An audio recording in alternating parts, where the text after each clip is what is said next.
So karong adlaw naami diri sa LYR Agro Inland Resort. Kini di ang LYR Resort no kay located lang diri sa Tagum City. So nganong gitawag man ni siya og Agro Inland Resort. So ang reason nganong gitawag ni siya og Agro Inland Resort kay akong pagtuo kay naa di ay sila dako kaayo diri nga fish pond, dako kaayo nga dagan-daganan o langulanguyan sa ilang mga tilapia ug mauni siya. Kiss me out of the bearded barley night.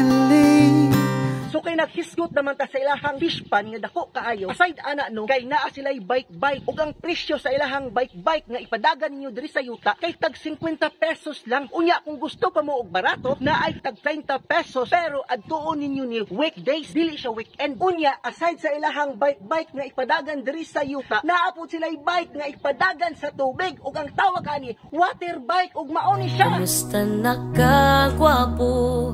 Tugayan na nato, wala magtagpo. Unya, atuwa namang hisgutan ang ilahang water bike, no? Ang presyo di ay kay 200 pesos plus 50 pesos para sa life vest. So, kana nga presyo, kaya na kayo na sa inyong bulsa. So, sa entrance pa lang nila, no? Kay makita na ninyo ang ilahang mga kahayupan. Sa entrance pa lang po, no? Makita na ninyo ang passion fruit na ilahang gipurma o nindot nga ayo nga agianan. So, kay naaman sila diri dako kayo nga fish pan. Naadyod po sila fish feeding. Ang presyo kay tag 20 pesos ra. Ma-enjoy na inyong mga junakis. Unya, nahiskutan naman nato ang mga amenities na naa sa sulod. Naapod sila highlight di ari sa sulod, no? Kini ilahang mga estatwa, kini ilahang mga mythical creatures. Naa sila tikbalang. Nabay tikbalang? Murag wala man. Pero naa sila diri dako kaayo nga. Di lang nato isulti kay basing mapaul ta. Okay, sumao na to siya, no? Daghan kaayo silang mga gipangbuhat nga estatwa diri sa sulod. Naapod sila dako kaayo nga buaya. Naapod sila mga hayop nga perting pagka amot sana.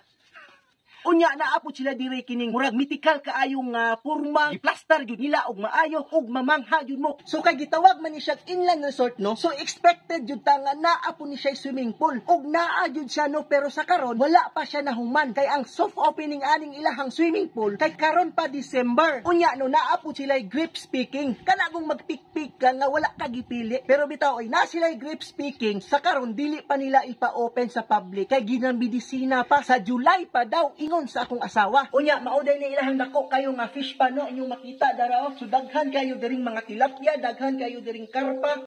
Sabi karpa? Hito. Hito o kato. Kiss me beneath the milky twilight midnight. Sumao na to ang tanan. Kamo na lang ang kulang. So sa mga wala pa kasulay sa among paglalakbay, paano ay namong tanan kay para ang among minutes view managhan. Okay? Okay kayo.